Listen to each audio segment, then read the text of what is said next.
program KBLI ini, Kota Baru KBJI, Kota Baru Jemaat Insight.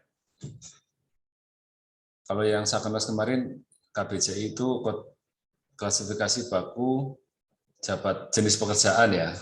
Kalau kita bikin Kota Baru Jemaat Insight, tujuannya adalah kita BPS Kota Baru sedang mencari arah untuk nyari platform untuk insight ke konsumen data.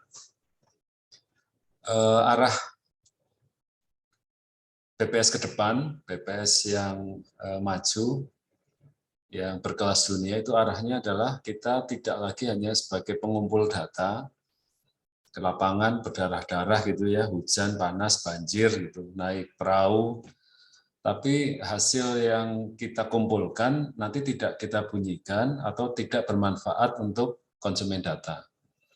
Nah ini yang sedang kita cari arahnya, kira-kira kalau istilahnya BPS sekarang itu kita harus memberikan insight, wawasan, semacam rekomendasi, hasil-hasil dari yang kita kumpulkan selama kita berkegiatan beraktivitas di BPS agar bermanfaat. Tidak hanya untuk pemerintah daerah, tapi juga untuk masyarakat, untuk institusi atau entitas-entitas lain yang mungkin nggak terpikir untuk kita, untuk sebenarnya mereka butuh insight. Nah ini yang saya kemarin diskusikan dengan Mas Prai, mudah-mudahan nanti ada, oh ternyata statistik harga ini bisa dipakai juga oleh ibu-ibu rumah tangga gitu ya.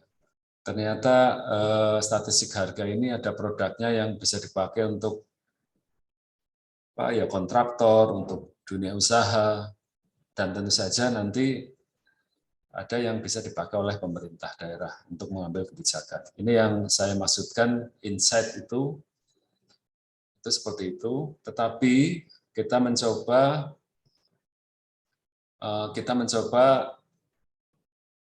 ada platformnya. Jadi tidak hanya insight secara insidental atau ketika dibutuhkan ada permintaan dari dinas instansi baru kita buat, tapi kita rutinkan, kita ada platform untuk kita bisa rilis insight-insight ini secara rutin, tetapi hasil dari kajian.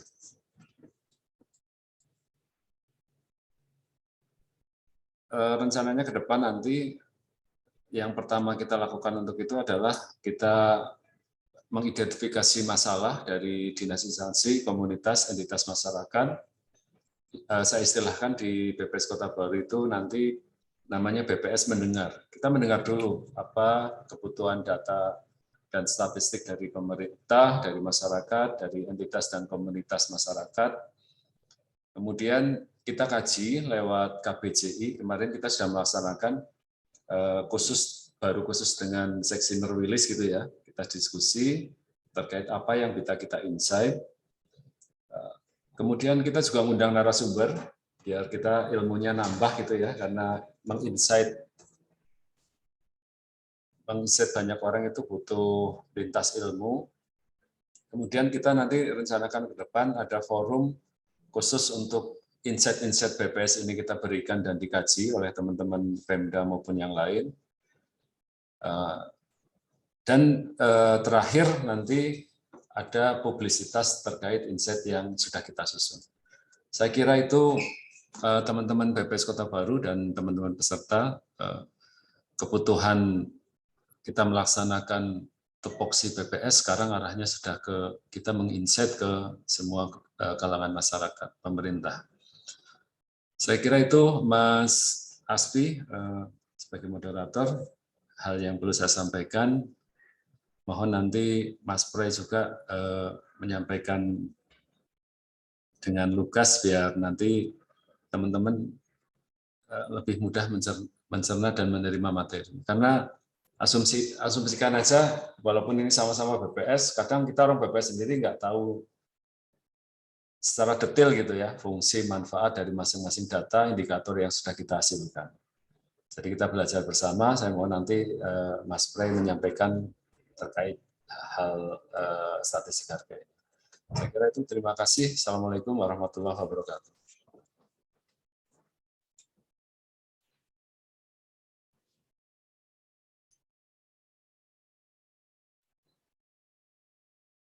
Mas Aspi masih di mute itu, Mas.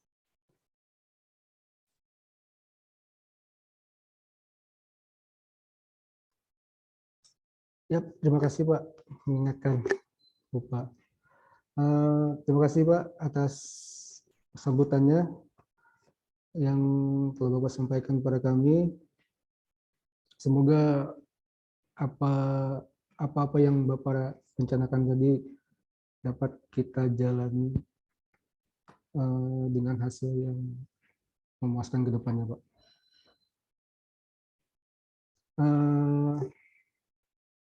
Tema kita pada hari ini itu adalah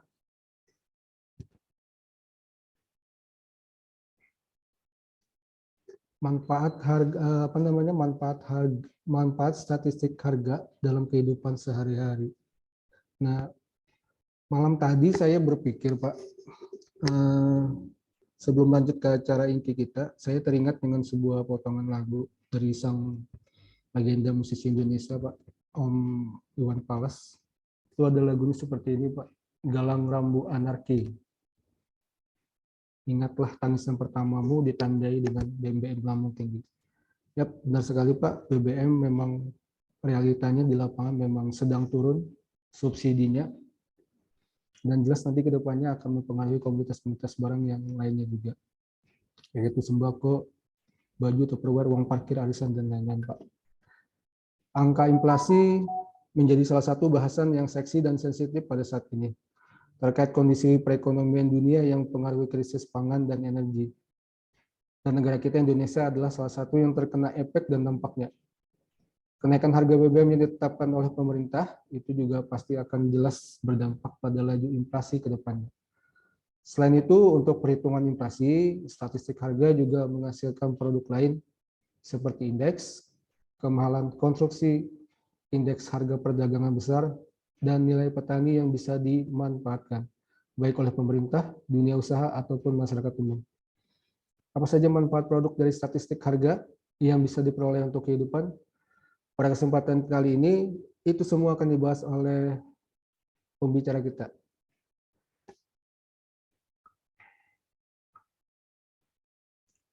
Beliau adalah anak asli Palembang ya, Bang? Sebenarnya kayak saya sama kayak Pak Albert Purba, cuma sudah lahir besar di Palembang. Oh gitu. Pada rantau gitu. Oh, anak-anak. Nggih. Bersama kita di sini ada Abang Pre Putra Hasyanto Nadiak, SST. Beliau lahir pada tanggal 4 April 92 di Palembang. Riwayat pendidikan beliau pernah bersekolah di STIS lulusan tahun 2013 dan sekarang S2 di ITB ya Bang? ITB. ITB. Riwayat pekerjaan itu beliau sudah berkeliling mulai dari seksi sosial, seksi distribusi, dan juga di PDS, sempat jadi kepala seksi PDS di Kota Pagar Alam di tahun 2019 sampai tahun 2020, terus menjadi peranata komputer ahli muda di tahun 2020 sampai 2022, dan sekarang tugas belajar di ITB. Baik rekan-rekan semua, tadi pemaparan mari kita langsung sambut saja ini pembicara kita, Bapak Abang Pre. Kepada Abang kami persilakan.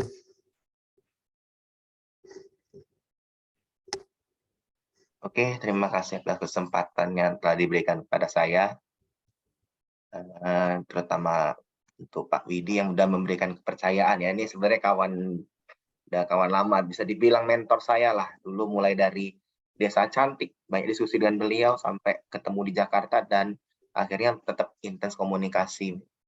Ya banyak sih yang kami diskusikan, terutama bagaimana supaya data BPS ini dikenal di luar, bagaimana kita bisa menyampaikan data itu dengan dengan makna yang baik, tapi juga mudah dimengerti oleh banyak kalangan begitu. Jadi baik langsung saja kita ke dalam materi. Memang membahas statistik harga ini hal yang menarik ya, apalagi baru-baru ini kita ini nggak bisa share screen ya.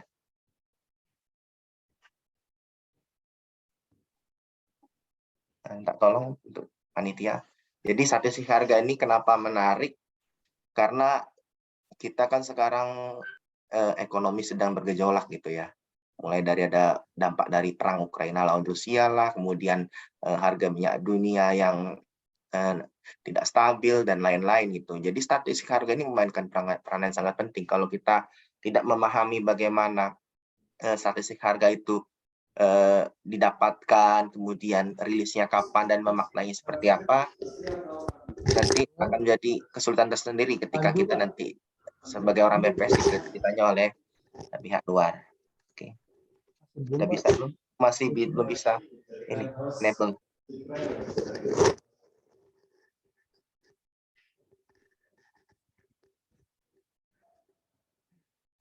Atau mungkin dari pihak panitia mungkin yang bisa share screen slide yang saya kirim.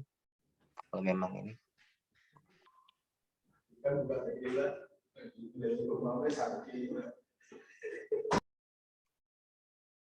Bisa share screen.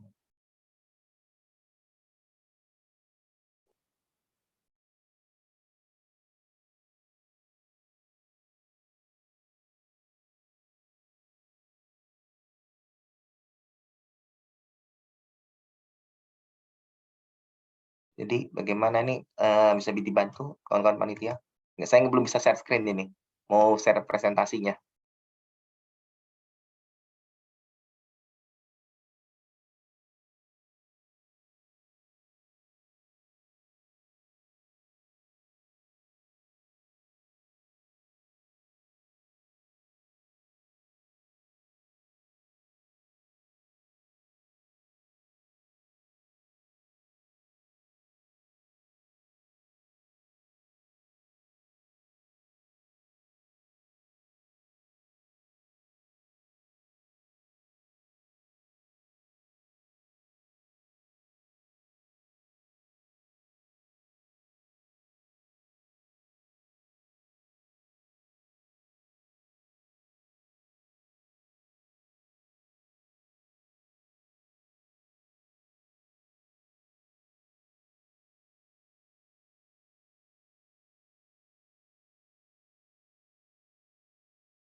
Oke Bang, sudah bisa Bang.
Mas Pray masih di mute itu, Mas.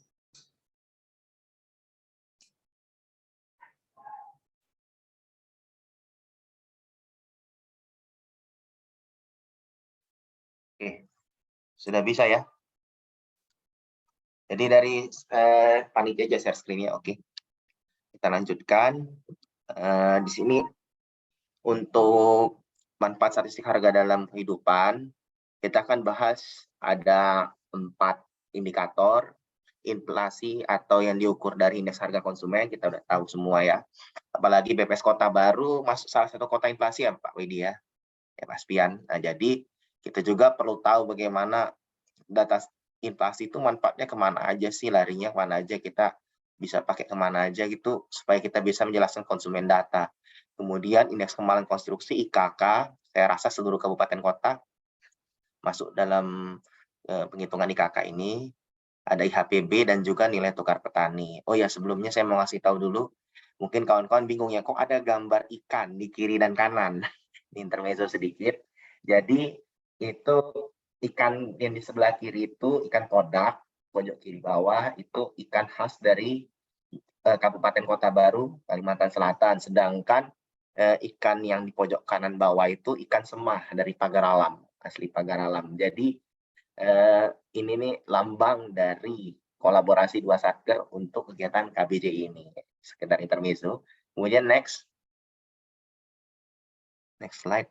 Oke. Nah, ini yang perlu mungkin kawan-kawan juga ketahui. Kadang-kadang kita sering ditanya nih, apalagi pengalaman saya juga sebagai orang IPDS sering ditanya, Pak, untuk data inflasi ada nggak di pagar alam?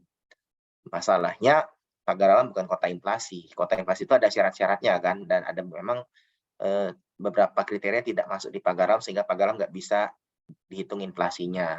Nah, untuk ketersediaan data ini perlu kita tahu supaya kita nggak salah kasih info nanti ketika ada orang nanya, ini kalau data inflasi tersedianya di mana, IHPB tersedia di mana, nilai tukar petani di level mana, kemudian IKK di level mana.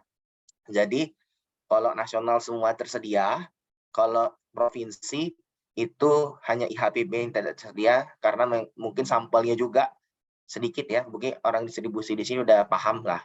Saya juga kemarin pernah mencaca yang SHPB itu pun sampelnya cuma berapa, karena memang nggak sebanyak yang kita kira pedagang grosir atau pedagang besar di kabupaten kota masing-masing kan, sehingga pertimbangannya cukup di level nasional kalau untuk IHPB. Kemudian kabupaten kota yang tersedia cuma IKK, dan untuk inflasi itu hanya tersedia di kota inflasi saja. Dan syukurlah Kabupaten Kota Baru masuk dalam salah satu kabupaten yang hitung inflasinya gitu ya oleh BPS karena memenuhi syarat-syarat sebagai kota inflasi. Jadi kondisi ketersediaan ini berlaku secara nasional. Jika ingin mengembangkan ketersediaan datanya hingga level lebih kecil, pemerintah daerah bisa bekerja sama dan BPS tempat untuk mengembangkannya menjadi inovasi daerah. Ini yang sedang dijajaki juga di Sumsel, ada beberapa kabupaten kota yang pengen kerjasama dengan BPS, dia mau membuat satu inovasi daerah, dan ya inovasi daerah ini supaya mereka pun jadi perhatian dari pemerintah pusat ya, terutama dalam masalah alokasi daudak dan dana bantuan lainnya gitu, yang saya dapat infonya. Jadi kalaupun ada di sini dari pemerintah daerah, jika dari luar Kabupaten Kota Baru, ya jika ingin mencoba membuat indikator ini di level kabupaten kota masing-masing, silakan koordinasi dengan BPS setempat ya. Next slide. Nah, untuk rilisnya sendiri, ini berdasarkan ARC juga dan pengalaman-pengalaman yang sudah saya lalui selama di distribusi. Untuk IHK itu pasti tiap bulan di berita resmi statistik. Kalau untuk IKK itu indeks kemajuan konstruksi, itu biasanya di triwulan akhir. Dan rilisnya itu hanya di website BPS Pusat. Jadi kalau kawan-kawan mau mencari data IKK untuk yang publikasinya, ini ada contoh bukunya kayak gini. Dia biasanya landscape bukunya. Ada di website BPS Pusat.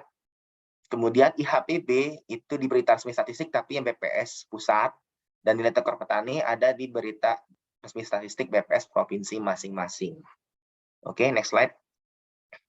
Nah, ini yang menjadi concern utama kita di pembahasan kali ini. Nah, kan dalam ekonomi itu terutama di Keynesian model, kalau kawan-kawan tahu, yang terutama untuk yang neraca, distribusi kan udah tahu ya Keynesian model, Y sama dengan C plus I plus G plus X min M gitu kan. Ada consumption, investment, terus ada government, ada ekspor, ada impor. Nah, dari Keynesian model itu kan kita bisa mengidentifikasi tuh ada 3 aktor ekonomi utama dalam suatu wilayah. Pemerintah, itu kan yang G, terus ya, pengusaha, terutama yang X, M, dan I, kemudian yang rumah tangga, yang consumption dan juga ya investment sebagian ya rumah tangga. Jadi 3 aktor inilah yang harusnya paling tidak menerima manfaat langsung dari statistik harga, karena statistik harga kan berbicara tentang ekonomi gitu kan. Maka aktor ekonomi ini yang harus mendapat manfaat gitu dari statistik harga. Nah, ini saya buat matriksnya supaya kita lebih bisa mudah memahami bahwa kalau untuk IHK itu semuanya pasti dapat manfaatnya. Apalagi banyak orang bertanya nanti kan habis kenaikan BBM ini, inflasi bulan depan berapa? Pasti banyak yang nanya itu. Berapa persen kenaikan dan lain-lain. Itu semua lapisan pasti butuh datanya. Nah, kalau IKK juga, nah IKK ini sebenarnya bisa untuk seluruh lapisan, tapi nggak banyak yang tahu. Banyak yang tahu hanya untuk ngitung DAU, hanya untuk kebijakan pemerintah, padahal bisa dimanfaatkan oleh pengusaha, bahkan oleh rumah tangga sekalipun ketika melakukan pekerjaan konstruksi. Nanti kita bahas ya. Kemudian ada IHPB, itu bisa dimanfaatkan oleh pemerintah dan pengusaha, terutama yang pengusaha perdagangan besar atau grosir. Kemudian nilai tukar petani. Kemudian next slide. Nah, sebelum kita masuk ke bagian yang lebih dalam lagi, saya mau membukakan dulu sedikit apa itu indeks. Mungkin kawan-kawan yang selama ini lihat data BPS, banyak banget di data BPS-nya ada indeks pembangunan manusia lah, indeks harga konsumen lah, indeks inilah, indeks itulah. Sebenarnya indeks itu ada 2 pengertian. Ini menurut KBJI. Jadi indeks itu daftar harga sekarang dibandingkan harga sebelumnya menurut persentase untuk mengetahui naik turunnya barang. Ini contohnya IHK yang menggabungkan data kuantitas dan harga barang untuk mengukur perubahan harga secara periodik di tingkat konsumen. Nah, secara periodik ya, bulanan, tahunan. Kemudian rasio antara unsur kebahasan tertentu yang mungkin terjadi menurut ukuran ciri tertentu. Jadi dia menggambarkan ciri tertentu dan dirasiokan. Itu contohnya IPM. IPM kan menggambarkan ciri khas pembangunan manusia. Dan di dalam situ juga nanti ada unsur-unsur kebahasaan yang berbeda yang menjelaskan IPM. Ada dimensi pendidikan, ada dimensi kesehatan, ada dimensi ekonomi dan lain-lain. Kemudian disatukanlah dalam satu angka namanya indeks pembangunan manusia. Jadi indeks ini bisa bermakna 2 kawan-kawan ya, bisa untuk harga, bisa untuk gabungan dari beberapa unsur atau dimensi atau unsur kebahasaan bahasa di KBBI untuk menjelaskan suatu fenomena. Next slide. Nah, sama satu lagi yang perlu ditekankan, ini orang sering salah baca ini. Dalam statistik harga atau apalagi membahas ekonomi, itu kita sering ketemu istilah Y to Y, Y to Y, M to M, Q to Q. Nah, jadi Y to Y itu year to year, itu data indeks harga tahun ini dibandingkan dengan harga tahun sebelumnya pada bulan yang sama. Misalkan kita mau ngitung inflasi bulan Agustus 2022 Y to Y, berarti bandingkannya dengan Agustus 2021. Jadi jangan salah baca ya. Terus tuh M to M, month to month, itu harga bulan ini dibandingkan dengan harga bulan sebelumnya. Berarti kalau kita M to M, yang Agustus 2022 dibandingkan dengan Juli 2022. Itu M to M. Ada lagi quarter to quarter, Q to Q. Nah, ini yang Nerwilis nih sering pakai Q to Q nih. Untuk apa PDRB ya, tribulanan ya, atau PDB tribulanan. Jadi quarter itu artinya dia indeks harganya tuh per triwulan. Jadi triwulan ini dibanding dan triwulan sebelumnya pada tahun yang sama, atau mungkin kalau dia di bulan Januari bisa ke tahun yang sebelumnya di bulan Desember gitu kan, yang di triwulan 1 tahun sekarang misalkan dibandingkan dengan triwulan 4 tahun sebelumnya bisa juga. Itu Q to Q. Jadi jangan sampai salah ya memahami ini, karena fatal dampaknya, karena itu punya maknanya masing-masing dalam menjelaskan indeks harga tadi. Kemudian kita masuk ke indeks harga konsumen, lanjut.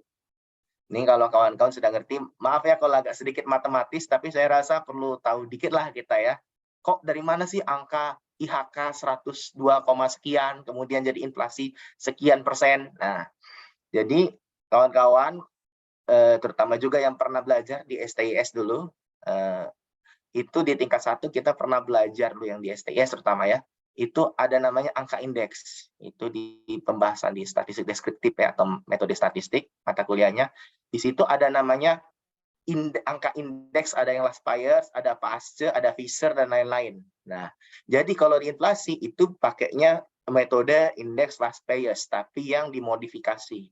Dimodifikasi supaya diagram timbangnya itu bisa menyesuaikan dan perubahan harga yang begitu cepat. Nah, itu indeks Laspeyres. Artinya dia patokannya adalah harga tahun dasar. Tahun dasar ini tahun yang bagaimana? Tahun yang dimana kondisi ekonominya itu dinilai stabil. Nah, kalau untuk IHK tahun dasarnya sampai sekarang ini masih tahun 2018 ya. Jadi kalau nilai IHK 102,5, nah berarti itu dibandingkannya dengan IHK pada tahun 2018, tahun dasar. Nah, jadi kalau IHK sama dengan 100, berarti tidak ada perubahan harga ya dibanding tahun 2018 ya. Ingat, 2018 kalau untuk yang terbaru inflasi. Kemudian IHK lebih dari 100 berarti mengalami kenaikan dibanding tahun 2018. IHK kurang dari 100 berarti mengalami penurunan harga dibanding tahun 2018 gitu. Nah, kenapa harus ada tahun dasar? Nah, itu jadi pertanyaan kan, bahkan PDRB juga ada tahun dasar, inflasi ada tahun dasar. Itu semua supaya serinya bisa dibandingkan. Jadi kalau kita ada ini misalkan lomba lari ya, kita kan kalau mau lihat berapa jauh jarak yang perubahan jarak yang kita lalui, titik startnya harus sama kan? Nah, kita bisa bandingkan nih, misalkan saya dengan Pak Albert misalnya, Pak Albert ternyata udah lari sampai 100 meter, saya berlari sampai 50 meter. Itu patokannya dari mana? Dari start. Start itulah yang menjadi tahun dasar tadi, acuan dasar tadi. Maka kalau acuan dasarnya sudah sama, kita bisa bandingkan antara keduanya. Kalau acuannya berbeda, jadi kita nggak bisa bandingkan gitu kan, karena mulainya aja beda, startnya beda, kan nggak fair gitu kan. Kalau startnya beda, kita bandingkan dalam suatu perbandingan, padahal kita mulai acuannya berbeda-beda gitu kan. Makanya dalam statistik harga itu acuan, baik tahun acuan maupun kota acuan di KKN itu sangat penting. Jangan sampai kita salah memaknai. Next. Nah, untuk IHK sendiri itu sebenarnya kita hitung growth-nya atau pertumbuhannya, itulah yang jadi namanya inflasi. Nah, jadi yang tadi itu bukan untuk ngitung inflasi, itu baru IHK-nya, indeks harga konsumen. Jadi gabungan dari jumlah barang sama harga barang dihitung pakai rumus indeks Laspeyres, jadilah IHK. IHK kita lihat perubahannya tadi, jadilah inflasi. Nah, ini inflasi ini, mohon maaf ini typo. Jadi sebenarnya inflasi itu dua digit itu sudah warning ya intinya ya, jangan sampai kita sampai di 2 digit. Biasanya kalau 1 digit masih oke lah. Kadang-kadang kalau di DPID itu udah mau dekat-dekat 2 digit jadi warning. ini ada apa nih? Kenapa kok harganya tiba-tiba melonjak naik? Pasti biasanya dibahas itu nanti sama Pak Widi dan rombongan gitu. Jadi inflasi ini sangat penting, baik bagi seluruh pemerintah, pengusaha maupun rumah tangga. Kemudian next. Nah, ini dia untuk inflasi sendiri itu ada 4 kegunaan yang saya identifikasi, mungkin kawan-kawan bisa nambahkan. Yang pertama digunakan sebagai komponen untuk menghitung anggaran atau budget, itu jelas. Di pemerintah, di pengusaha, bahkan kita di rumah tangga pun bisa memakai inflasi itu untuk menghitung, oh belanja saya sekian, harga sekian, nanti kalau kita bulan depan harga BBM naik, kita harus menyediakan budget sekian supaya semua barang bisa terbeli, bisa itu. Nanti kita sharingkan dikit, ada aplikasinya untuk menghitung harga barang pakai inflasi. Jadi nggak usah lagi pakai rumus-rumus, langsung input ke dalam aplikasi itu, dalam web itu langsung keluar harganya. Kemudian digunakan sebagai pengembangan harga atau monitoring barang dan jasa terkini, itu semuanya memanfaatkan baik dari pemerintah, pengusaha maupun rumah tangga. Kemudian monitoring dan evaluasi kerja pengendalian harga di pasar, ini yang TPID biasanya manfaatkan.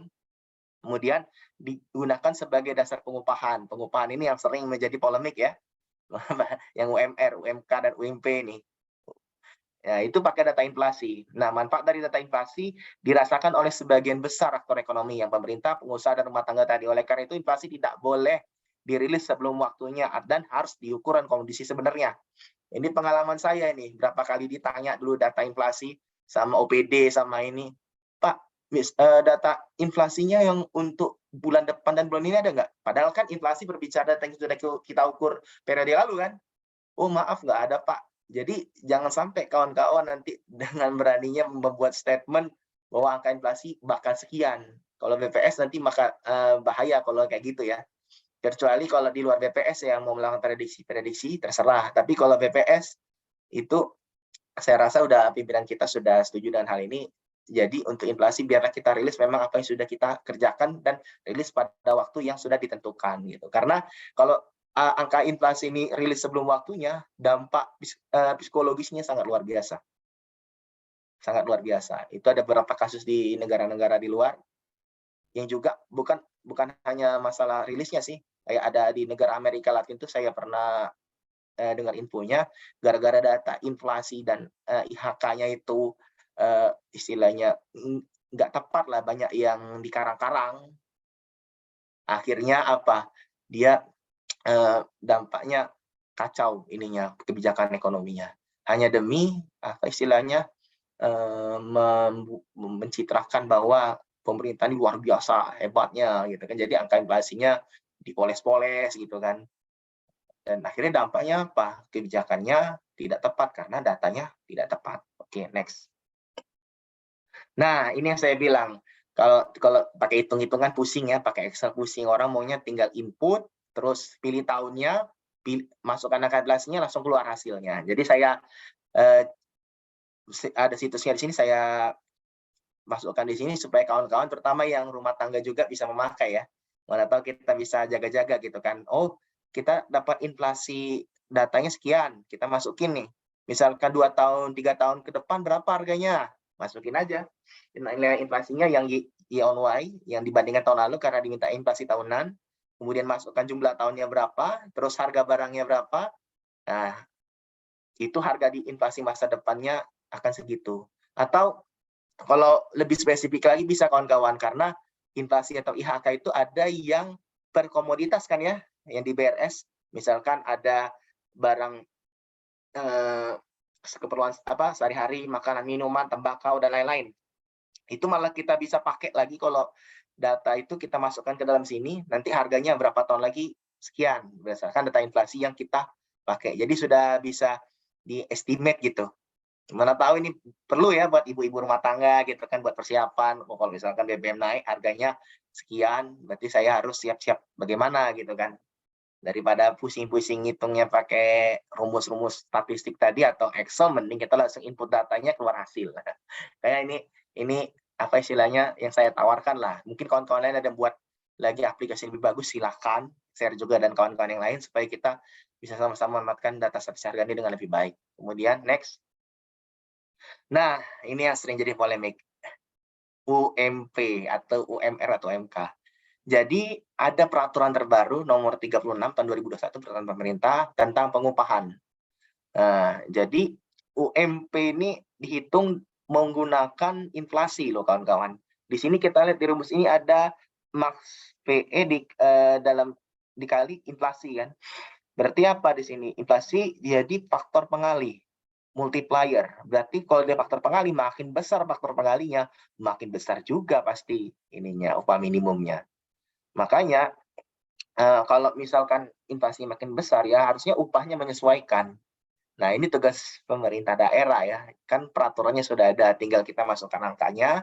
Datanya juga ada di BPS sebagian besar, jadi kita terutama yang pemerintah daerah itu bisa koordinasi nanti dengan BPS. Misalkan, Pak, bagusnya bagaimana menghitung ini gitu kan. Minta data-datanya dong. Nanti kita hitung, itulah bisa ditetapkan sebagai turunan dari peraturan pemerintah ini perdanya kan untuk yang upah minimum kabupaten kota dan lain-lain gitu. Itu ada di ketentuannya ada di PP nomor 36 tahun 2021. Jadi inflasi ini bagi pemerintah pentingnya untuk selain untuk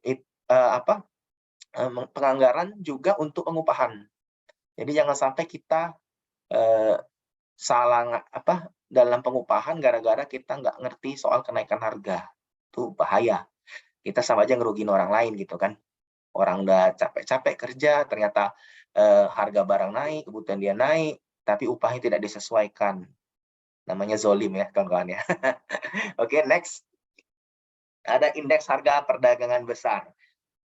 IHPB ini mirip-mirip dengan IHK tadi, sama-sama indeks, tapi perbedaannya kalau IHK diukur di tingkat konsumen, kalau IHPB diukur di tingkat perdagangan besar atau pedagang grosir. Nah, IHPB ini definisinya juga sama, pakai tahun dasarnya juga hampir sama dengan IKK, jadi perbandingannya dengan tahun 2018, jadi lebih dari 100 berarti harganya ada kenaikan dibanding tahun dasar, kurang dari 100 ada kenaikan.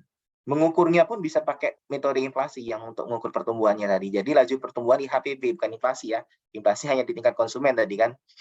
Nah, IHPB ini next itu memang bagi beberapa pihak kurang seksi ya. Tapi bagi Nerwilis sangat seksi. Nerwilis itu pakai IHPB untuk deflator PDB. Jadi untuk faktor penyesuai dari ketika ngitung PDB. PDB itu kan yang nasional ya. PDRB turunannya di provinsi dan kabupaten kota. Jadi tanpa ada IHPB ini susah kita ngitung pertumbuhan ekonomi. Makanya kalau di sini pun ada dari kawan-kawan yang pengusaha gitu kan, pedagang grosir, ya mohon partisipasinya untuk ketika menjadi responden SHPB memberikan data yang sebenar-benarnya supaya data pertumbuhan ekonomi kita itu terpotret dengan baik gitu. Kemudian digunakan sebagai monitoring perkembangan harga di level agen grosir atau pedagang besar. Nah, untuk tadi menghitungnya kita pakai rumus growth yang inflasi tadi bisa menghitung perbandingannya dengan periode sebelumnya. Kemudian manfaat IHPB memang banyak diarahkannya ke deflator PDB. Kalau berdasarkan referensi yang saya baca di Sirusa dan juga referensi lain di BPS, rilisnya pun cuma di pusat, jadi kan nggak ada di kabupaten kota, nggak ada di provinsi. Tapi manfaat IHPB ini juga tidak dapat diabaikan oleh aktor ekonomi lainnya, karena harga pedagang besar itu kan biasanya nyambung ke harga yang di produsennya. Kalau harga perdagangan besarnya kita bisa perkirakan bagaimana perkembangannya, apalagi di tingkat konsumennya kan. Meskipun secara tidak langsung ininya dampaknya, tapi kita juga perlu tahu. Kemudian next. Nah, ini dia indeks kemahalan konstruksi. Indeks kemahalan konstruksi itu berbeda dengan indeks harga pada umumnya yang lainnya. Kenapa? Kita kan dari tadi bahas yang periodik nih ya, yang antar waktu, yang pakai Y to Y, yang M to M, Q to Q gitu kan. Nah, yang IKK ini tidak menggunakan aturan-aturan itu. Karena kenapa?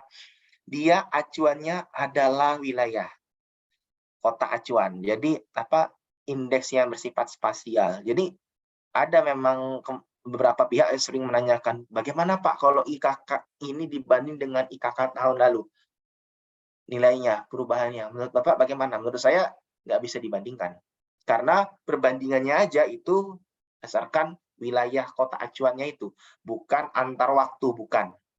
Jadi jangan sampai kita sesat interpretasi ya. Jadi kita IKK itu perbandingannya dengan kota acuan. Berarti kita ketika menganalisis IKK itu hanya bisa membandingkan antar wilayah. Misalkan Kota Baru sama ini Banjarmasin misalkan, atau misalkan di saya Pagarala misalnya dan Palembang berapa IKK-nya gitu kan. Itu hanya bisa dibandingkan antar wilayah. Nah, IKK itu rumusnya secara umum ada, ini rumus matematika ya. Jadi dia perkalian banyak purchasing power parity dari proyek. Tiap proyek ke ini kemudian dikali 100. Jadi ini terkait dengan proyek konstruksi yang berlangsung di kabupaten kota masing-masing. Makanya di IKK itu nanti ada namanya BOQ. Ini yang distribusi pasti tahu. Bill of Quantity. Jadi Bill of Quantity itu biasanya diminta ke PU ataupun penyedia jasa konstruksi terkait gitu kan. Untuk apa? BOQ supaya menjadi faktor penimbang IKK. BOQ itu melihat dari sisi permintaannya, seberapa banyak barang-barang konstruksi itu diganakan dengan harga berapa gitu kan. Jadi dari sisi BOQ-nya ada, dari sisi toko atau respondennya ada, kemudian kita gabungkan itulah jadinya IKK. Jadi kalau IKK sama dan 100 berarti itulah kota acuannya.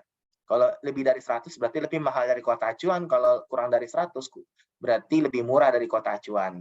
Dan itu rilisnya di publikasi BPS Pusat doang kawan-kawan ya. Jadi nanti kalau mau nyari data IKK seluruh Indonesia kabupaten kota ada di publikasi ini. Ini tiap triwulan 4 rilis.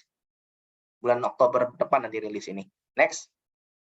Nah, kota acuan tadi ya kita bahas ya. Jadi biar kawan-kawan nggak sesat interpretasi, saya bantu merekap di sini kota acuan tiap tahun tuh berganti-ganti dan ya kadang-kadang ada sama lah ya. Tapi intinya nggak tetap kota acuan itu terus tiap tahun. Jadi kalau untuk sekarang kita kota acuannya Makassar untuk IKK tahun 2021 yang terbaru. Kota acuan ini dipilih berdasarkan indeks yang mendekati rata-rata nasional dengan mempertimbangkan kelengkapan sumber data. Ini yang tertulis di publikasi IKK. Jadi saya kutip supaya jadi pemahaman kita bersama. Kok kota Makassar sih yang dipilih? Bukan Kota Baru misalnya atau dari mana gitu kan? Kabupaten mana? Ini dasarnya seperti ini. Jadi kelengkapan data sama yang mendekati indeks rata-rata nasional. Nah, karena IKK dihitung berdasarkan kota acuan, maka IKK-nya dapat dianalisis antar wilayah atau spasial dalam kurun waktu tertentu, tidak dapat dibandingkan antar waktu. Ya, jadi jangan sampai salah ya. Jadi kalau kita analisis IKK hanya untuk tahun berjalan, nggak bisa dibandingkan dengan tahun sebelumnya. Nanti aneh jadinya. Next. Nah, IKK itu mempunyai manfaat pertama ya, ini kawan-kawan udah tahu ya, dana alokasi umum DAU itu sering menjadi istilahnya bulan-bulanan dari OPD lah, terutama ke BPS. Pak, IKK-nya bagaimana Pak supaya DAU-nya besar? Ya intinya IKK itu memang faktor penentu DAU, tapi DAU itu nanti kita ada rumusnya saya share, itu nggak hanya ditentukan dengan IKK. Gitu. Jadi dana alokasi umum itu memang salah satu tujuan utama IKK, tapi sebenarnya IKK bisa dipakai juga buat yang lain. Untuk bahan monitoring perkembangan harga barang dan jasa konstruksi, dan juga nyusun RAP. Terbayang nggak nyusun RAP pakai IKK? RAP ini bahkan RAP untuk kita buat pekerjaan konstruksi perusahaan, kantor, maupun kita bangun rumah sendiri pun kita nyusun RAP-nya dengan bantuan IKK bisa loh sebenarnya. Cuman orang banyak yang nggak menyadarin. Jadi IKK ini manfaatnya besar berdasarkan reaktor ekonomi, oleh karena itu IKK tidak boleh rilis sebelum waktunya dan harus diukur dengan kondisi yang sebenarnya, supaya jangan salah. Next. Nah, ya matematika lagi ya. Gak apa-apa lah kawan-kawan ya. Ini sedikit gambaran. Jadi DAU itu dihitung dengan bantuan celah fiskal. Jadi kalau lihat rumus paling bawah, DAU sama dengan dana alokasi dasar, jadi anggaran yang sudah dihitung oleh pemerintah plus celah fiskal. Nah, celah fiskal ini dihitung berdasarkan kebutuhan dan kapasitas fiskal. Nah, kebutuhan KPF tadi, kebutuhan kapasitas fiskal tadi ini dihitung dengan rumus yang panjang ini. Nah, lihat di dekat alfa 3 ini, ada IKK kan? Nah, jadi IKK itu salah satu komponen untuk menghitung DAU. Di selain penduduk, luas wilayah, terus PDRB per kapita, dan IPM.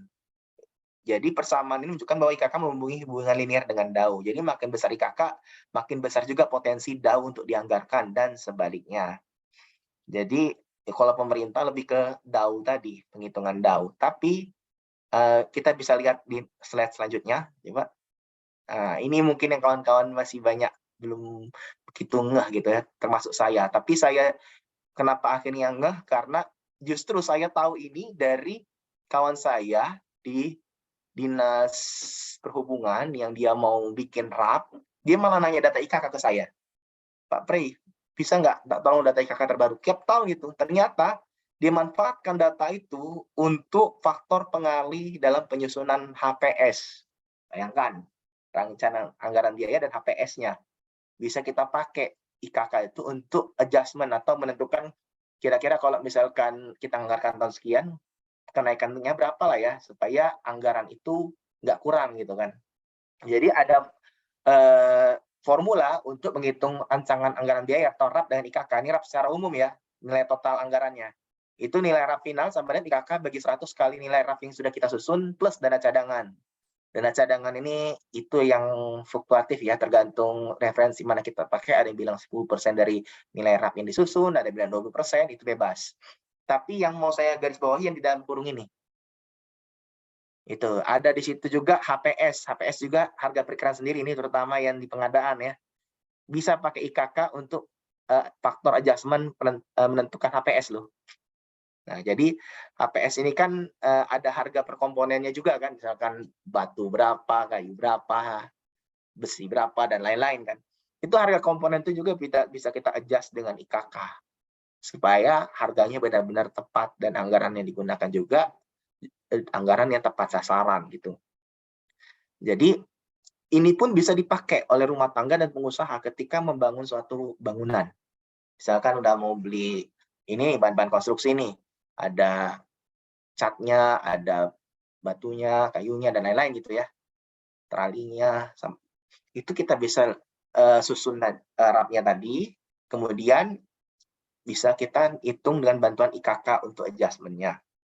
Dan kenapa dibagi 100?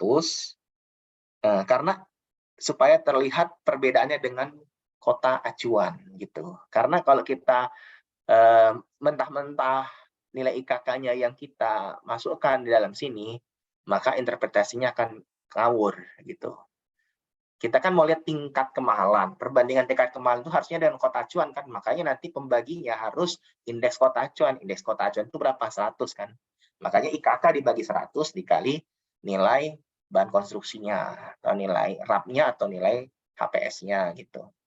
Jadi mungkin ke depannya kawan-kawan yang mau menyusun HPS ya, terutama di pengadaan, bisa memakai IKK ini untuk menyusun RAP pengadaan itu. Kalaupun ditanya sama auditor, apa dasar ilmiahnya, IKK inilah kita bisa pakai.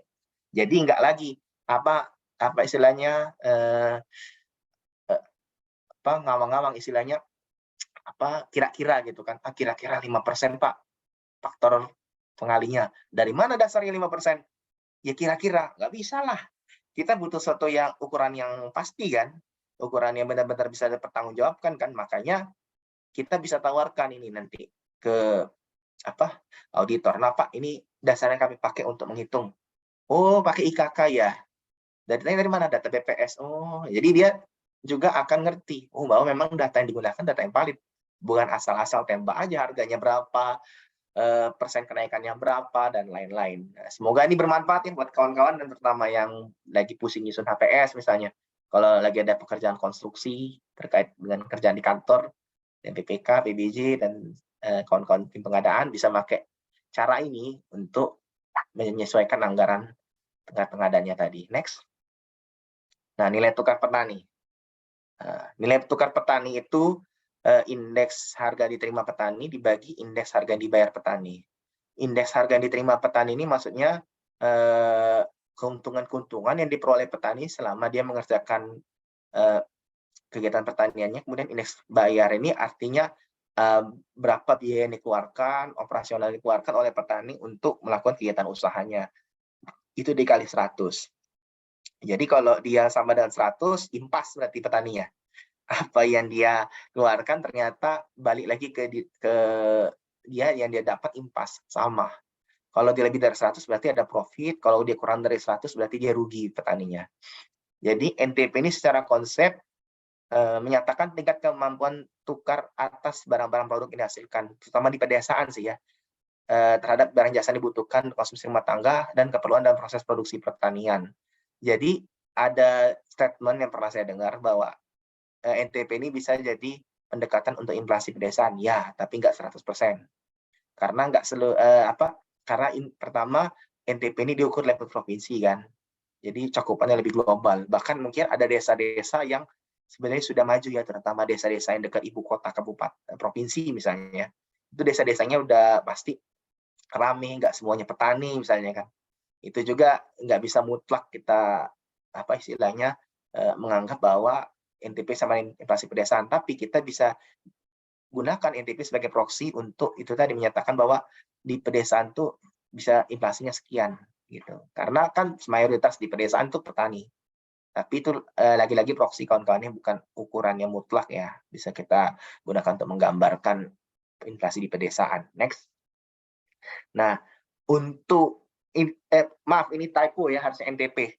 Jadi NTP itu digunakan untuk tolak ukur perkembangan tingkat pembiayaan tingkat pertanian, kemudian jadi proksi dalam mengukur inflasi pedesaan, digunakan untuk perencanaan usaha pertanian desa, terutama pengusaha dan pemerintah, dan alat ukur kesejahteraan petani. Jadi kalau perkembangan tingkat pembiayaan kegiatan pertanian, terutama ini pertaniannya rumah tangga ya. Kalau pertaniannya mengadakan kegiatan usaha rumah tangga, kalau dia bisa melihat data NTP itu bagus itu.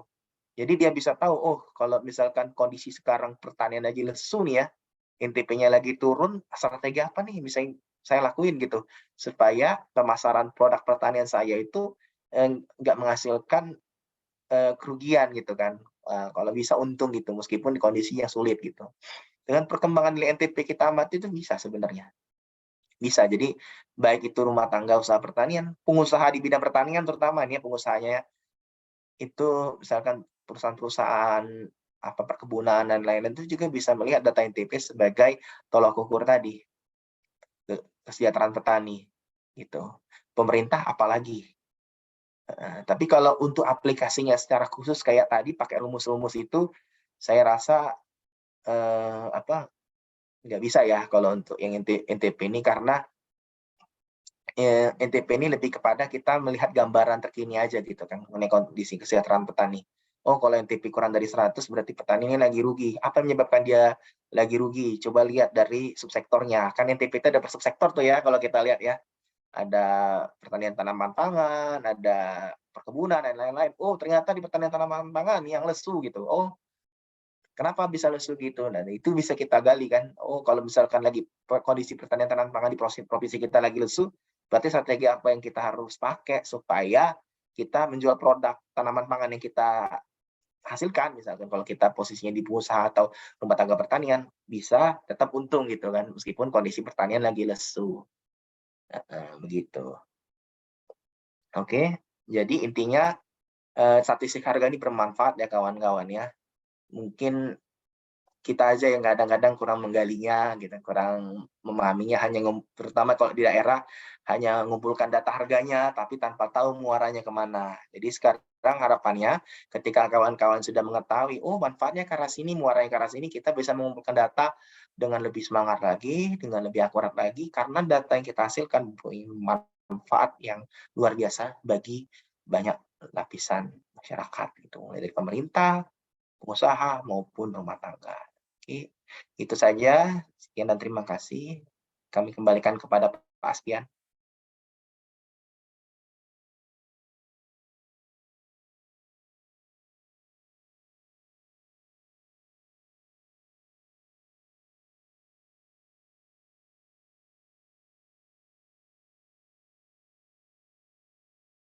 Aspian masih mute, Pak Aspian.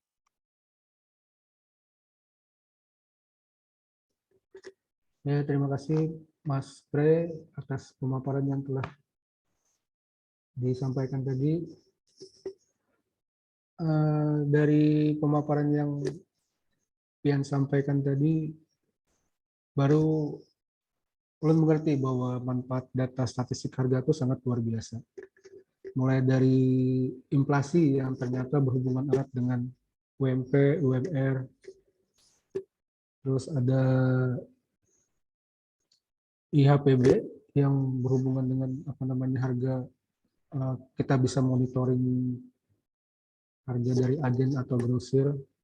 Nah, terus manfaat IKK yang ternyata bisa dipakai ya di rumah tangga juga untuk membangun rumah gitu ya. Pantesan rumah saya nggak jadi-jadi, mungkin saya nggak bisa hitung IKK aja mungkin kali ya, Bang ya. Oke. Oke, kita masuk ke sesi berikutnya.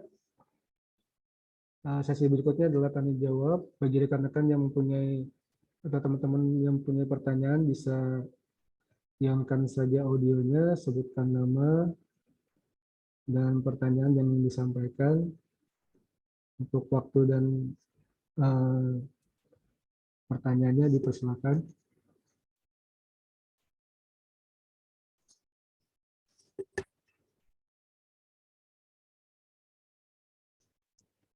Oke, ada yang bertanya?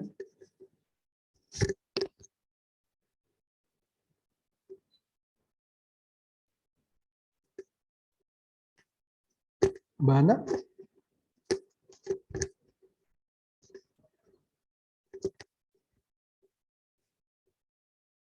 Pak Albert?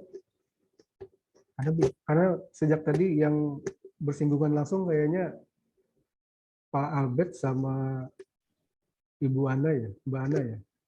Oke, boleh saya deh, Pak. Iya. Nah, mungkin setelah saya Ibu Ana katanya, Pak. Oh iya. Oke. Horas, Lai. Horas. Oke. Pertama, mengapresiasi kepada Lai saya, Trey Putra Nadeak, atas paparan yang telah diberikan. Saya juga menjadi banyak masukan-masukan dan insight baru juga kepada kami, khususnya di fungsi distribusi. Tadi juga sangat mengapresiasi terlebih yang tentang IKK ya, Le. Karena kita tahu IKK itu kan salah satu respondennya selain pedagang juga ada sewa alat berat, di mana responden sewa alat berat ini biasanya selain PU juga kontraktor. Nah, jadi kita punya oleh-oleh lah dari data yang kita kumpulkan selama ini untuk kontraktor. Jadi langsung kelihatan data tersebut nggak hanya buat kita, tapi juga bertimbal balik ke kontraktor tersebut. Itu yang pertama, saya sangat mengapresiasi kegiatan ini. Yang kedua, mungkin saya ingin bertanya, setahu saya Pagar Alam belum kota inflasi ya, Le. Jadi saya ingin bertanya, apakah di Pagar Alam itu sudah melakukan penghitungan inflasi mandiri, apa belum? Kalau sudah, mungkin bisa di-sharing, karena kalau mungkin bisa di-sharing bagaimana cara-cara menghitung misalnya inflasi di tengah bulan gitu, Le. Karena seperti info juga Kota Baru untuk di Agustus ini, setelah saya cek lagi tadi inflasi YTD-nya itu menduduki nomor 1 nasional, YTD inflasi di Kota Baru. Nah, jadi biasanya kan kalau inflasi kan ada angka sementara tuh di H-4 sebelum rilis. Nah, biasanya kami hanya menggunakan angka sementara itu saja yang menjadi komoditas-komoditas yang memiliki andil besar yang akan kami soroti. Kalau misalnya di minggu ketiga kita sudah punya perhitungan sendiri untuk mengetahui andil komoditas yang tinggi, apakah itu kan bisa jadi sebelum angka sementara keluar kan sudah bisa jadi sorotan kita. Mungkin itu maksud saya, bisa di-sharing bagaimana memperolehnya seperti itu. Untuk mungkin cuman itu, atas kesempatannya saya ucapkan terima kasih. Bisa dilanjutkan Ibu Ana.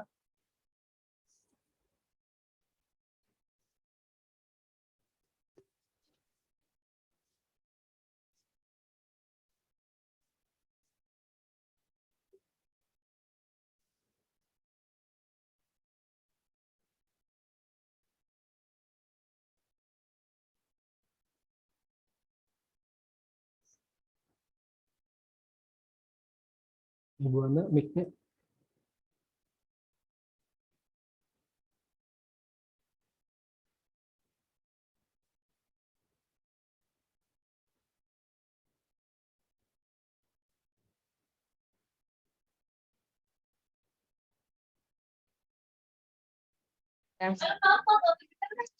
Mohon maaf Pak, mungkin pertanyaan saya agak cupu aja gitu ya.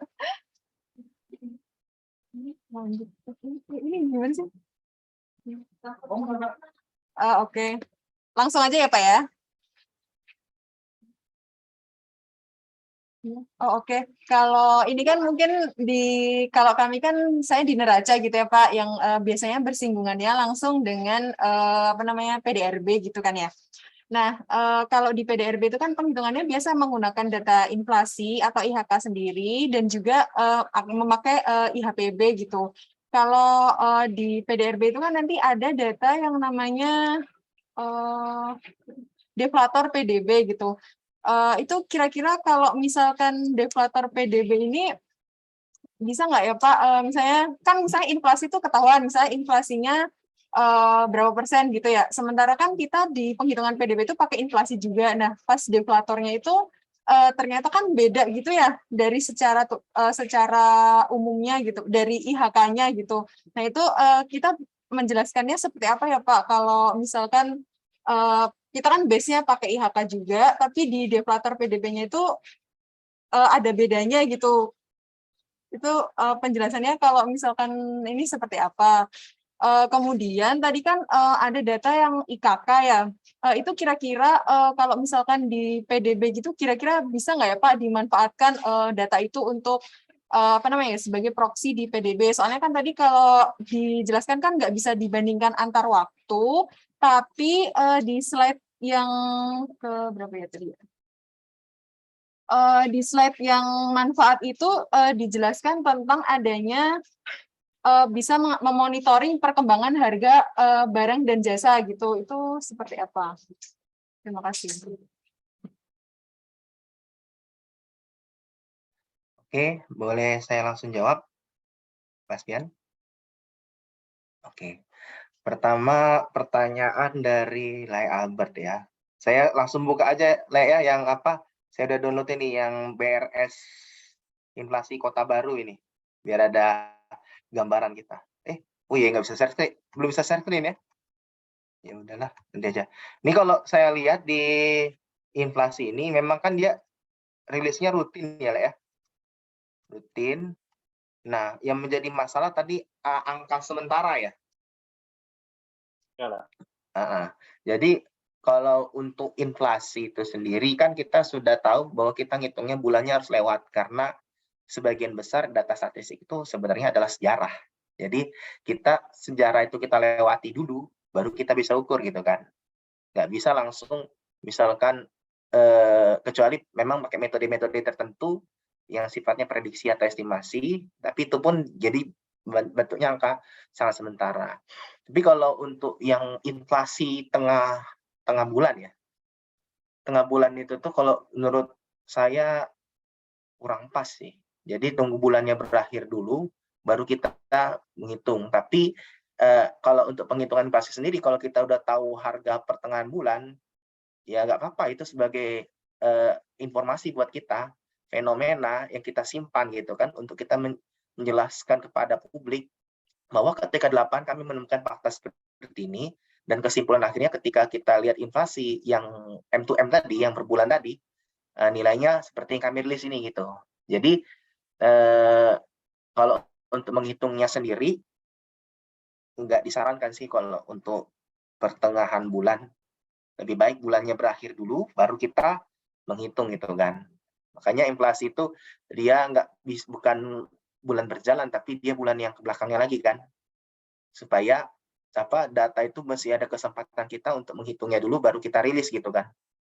Begitu juga PDRB dan lain-lain kan, nggak mungkin langsung bulan ini selesai, awal bulan depan langsung rilis kan. Hebat banget tuh, sakti banget kalau dia bisa langsung hitung keluar semua angkanya gitu kan. Mengenai yang apa tadi untuk PDRB ya, Mbak Fitriana tadi ya. Jadi sebenarnya kalau preferensi yang saya baca, IHPB itu hanya untuk deflator untuk PDB yang nasional. Karena tadi pas jalan dengan IHPB yang ketersediaannya di level nasional. Nah, kita kan kalau PDRB itu kan ada rekon-rekonnya, saya tahu saya per wilayah dan lain-lain. Ya mungkin kita bisa dengan segala sumber data yang kita kumpulkan bisa jadi pengganti deflator itu bisa sebenarnya. Tapi istilahnya hanya sekedar alat bantu, bukan masuk dalam dasar hitung utama ya, gitu ya. Karena dasar hitung utama kalau HPB sendiri hanya sampai level nasional tadi kan, nggak ada sampai level kabupaten kota, provinsi pun nggak ada. Jadi hanya bisa dipakai untuk deflator PDB. Kalau untuk IKK tadi ya bisa nggak dipakai untuk menghitung PDRB atau PDB, bisa sih sebenarnya. Jadi salah satu fenomena yang bisa diamati kan, tapi memang nggak bisa dibandingkan antar waktu. Maksud saya tadi monitoring perkembangan itu perkembangannya terhadap kota acuan tadi, maksudnya perubahannya. Maaf tadi mungkin saya salah mengambil istilah, mungkin jadi bingung kawan-kawannya. Jadi harusnya perubahan harga, jadi perubahan atau istilahnya selisih terhadap kota acuannya tadi. Jadi selama kota acuannya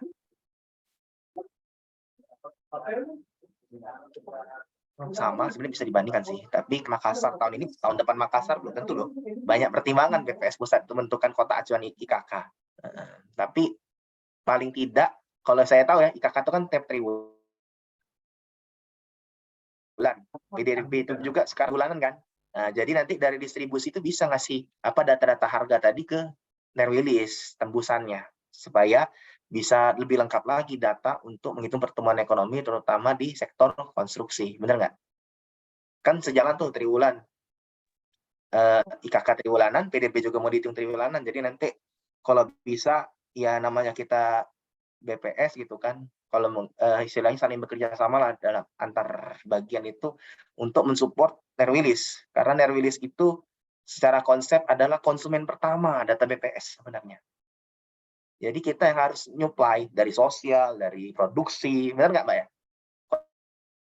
Ya, betul Pak. Konsumen pertama itu sebelum nanti ke pihak luar. Jadi Nerwilis dulu yang harus dapat datanya, baru nanti yang lain. Harusnya secara konsep seperti itu yang saya pahami. Nah, itu saja. Mungkin ada pertanyaan lain, silahkan.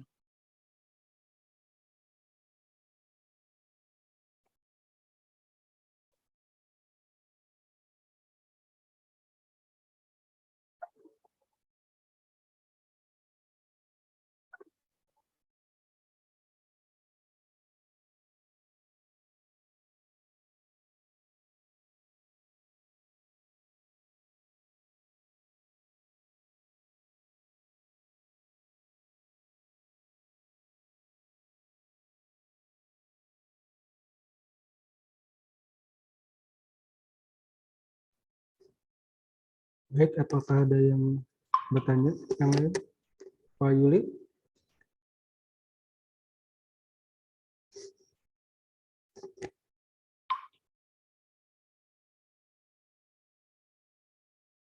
Ibu Dona? Atau Pak Imam Habib? Dipersilakan. Mumpung masih ada waktunya. Mungkin yang lain aja dulu, Mas. Oke, siap.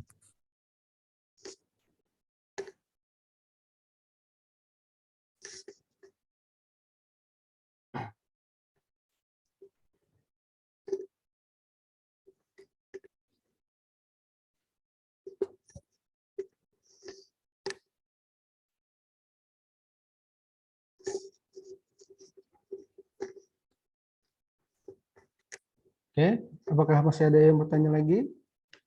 Jadi kalau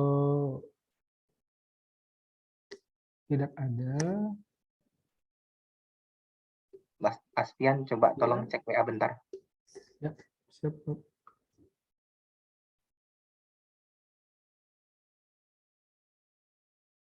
Oh iya, oke. Jadi kalau tidak ada yang bertanya lagi, saya akan memberitahu bahwa seminar kali ini itu kita ada link untuk evaluasi BPJI-nya ya. Ini form sertifikat ya Bang ya. Ini ada form sertifikatnya, jadi yang teman-teman di sini telah berkenan hadir, nanti ada diberikan sertifikatnya.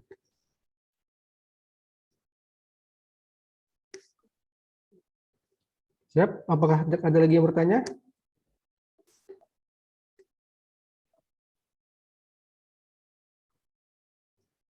Mas Bang Pre, apakah ada yang disampaikan lagi? Yang mungkin ingin saya sampaikan ya, terima kasih untuk BPS Kota Baru atas kesempatan yang telah diberikan kepada saya untuk sharing lah lebih tepatnya, karena kita di sini berbagi ilmu ya, saya pun masih belajar gitu kan, dan saya pun membagikan apa yang saya alami sebagai orang yang pernah berkecimpung juga di distribusi dengan kawan-kawan.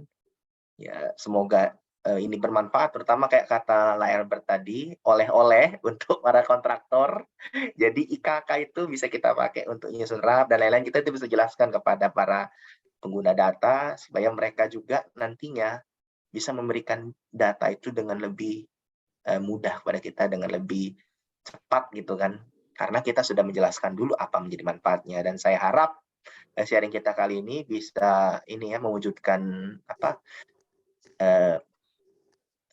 istilah tadi, impian lah lebih tepatnya, meskipun baru sebagian kecil dari bos kita Pak Widi yang katanya ingin memperkenalkan data BPS, memberikan insight baru supaya kita pun bisa menjelaskan kepada ya konsumen data sebagai penerima manfaat data tadi, indikator kita, data kita tuh gunanya apa sih, sehingga data yang diberikan oleh mereka pun nantinya bisa data yang sebenarnya, yang baik, dan bisa berguna untuk pembangunan bangsa dan negara. Nah, itu saja. Terima kasih atas kesempatan yang telah diberikan.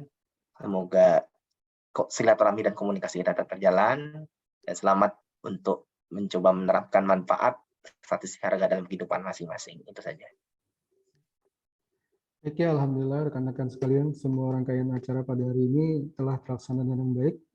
Sekali lagi kami ucapkan terima kasih kepada pembicara kita pada hari ini, Abang Pre, yang sudah mau meluangkan waktunya dan berbagi ilmu untuk kita semua. Dan terima kasih juga kepada rekan-rekan sekalian yang sudah menyimak dengan antusias pembahasan kita pada hari ini. Dan kalau boleh minta aplausnya untuk Bapak Ibu semuanya. Minta aplausnya 1, 2, 3. Oke, terima kasih Bapak Ibu. Akhirnya saya Astianor pamit undur diri. Terima kasih atas perhatiannya. Assalamualaikum warahmatullahi wabarakatuh. Untuk link sertifikatnya akan saya bagikan nanti di grup WA. Silakan diisi ya Bapak Ibu ya. Oke, terima kasih kawan-kawan ya. Oke. Masih Bang. Terima kasih Le. Sambil makan Le ya. Wah, makan lah. Terima kasih Mas Bray. Lanjut. Iya, makasih banyak Pak Widi kesempatannya. Ya, thank you ya. Jangan kapok. Siap. Selama jadwal bisa menyesuaikan, siap. Nanti kita komunikasi lagi kalaupun memang ada sisi-sisi lainnya. Mas Ustadi ada nah, Mas Ustadi nah.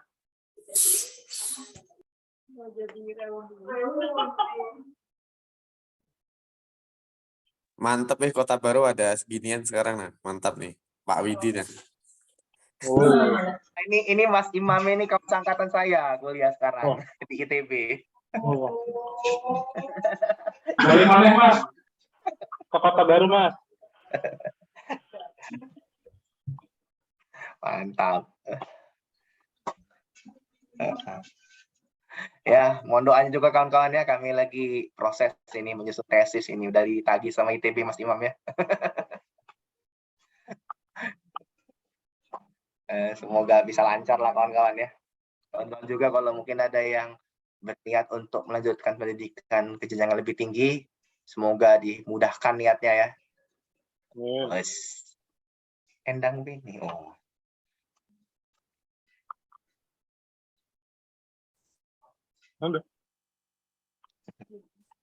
Oke Bang Pray, terima kasih atas Oke. kerjasamanya. Silik ya kawan-kawan ya. Ji.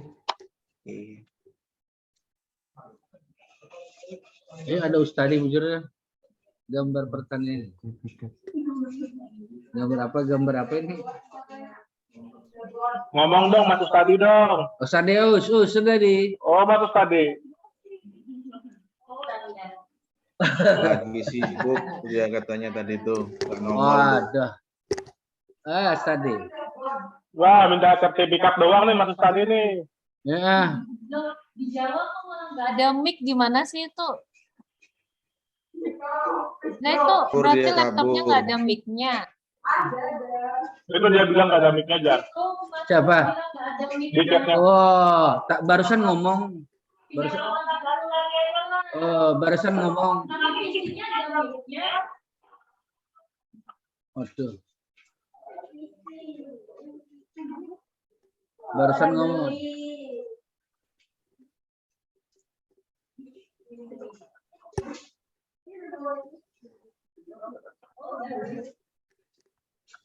Ada lihat dah.